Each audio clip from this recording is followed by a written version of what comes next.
No need to shout. What's going down? It's your boy vtriplei, and this is V's Dolla Theater, and today I'm going to break down the latest episode of the Bad Batch series, entitled Cut and Run. Let's get to it.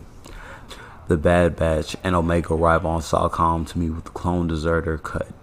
Cut tells Hunter about the inhibitor chips and about his plan to escape the planet with his family, with the increasing military presence threatening their existence.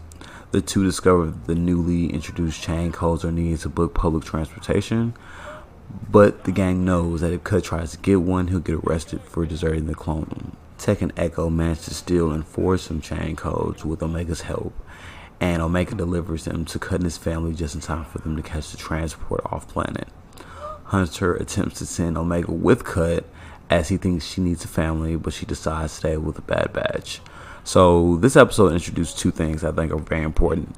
The fact that clones did desert the clone army during the Clone Wars, and the chain codes. So I'm getting to the clones real quick, and I'm just kind of give a little bit about chain codes, and we're going to be out of here, guys. So if you remember in Rebels, one of the things that Ahsoka needed was for our rebellion force to go find Rex. They found them, and we found out that they were clones and that they were a part of the Clone Wars.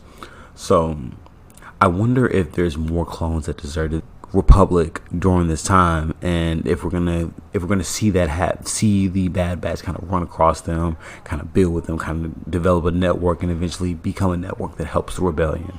Or it could be the other thing. Empire might hunt down Cut and try to get information about the Bad Batch from him, threatening his family, and Cut gives it away.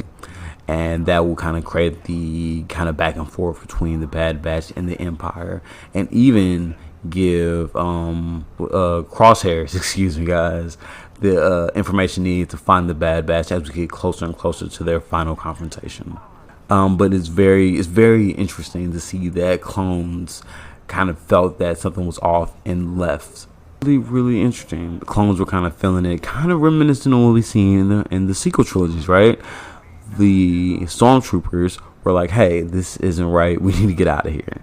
So kind of re-pushed that idea that the soldiers, just the regular infantry soldiers of Star Wars, did believe that, hey, maybe we have to get out of here because this ain't working. Now, as far as the chain code, like, I think I want to say that Stupendous Wave had a really good video about this.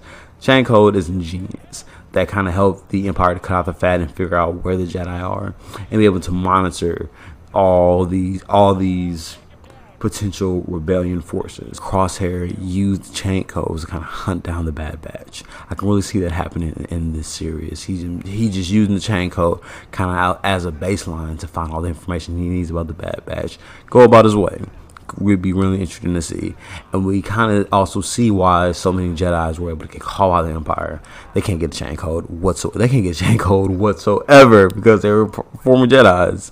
Like, they'll know as soon as they try to log in to get one. So the Empire, man, is just another example of how Palpatine really spanked the Jedi. So yeah, kind of cool to see Hunter and Omega develop that parent-child relationship, I guess. Cut had to tell Hunter, hey, this is not a soldier. You cannot treat her like that. And I think he kind of started listening. So shout out to him for doing so. We got a long way to go, guys, man. It's a 19-episode series, and we're going to see more and more with these new characters we got with the Bad Batch. So, yeah, man. I want to see what Omega's powers are. Tech kind of hinted at that, like, yo, she's here. She was created for a reason. We don't know what that reason is for yet, but she was created for a reason. And like I said, guys, I think that she's a force wielder. I think that the Commandants were trying to create the force so Palpatine can always have that body, and I think we're getting closer and closer to seeing that kind of come into existence.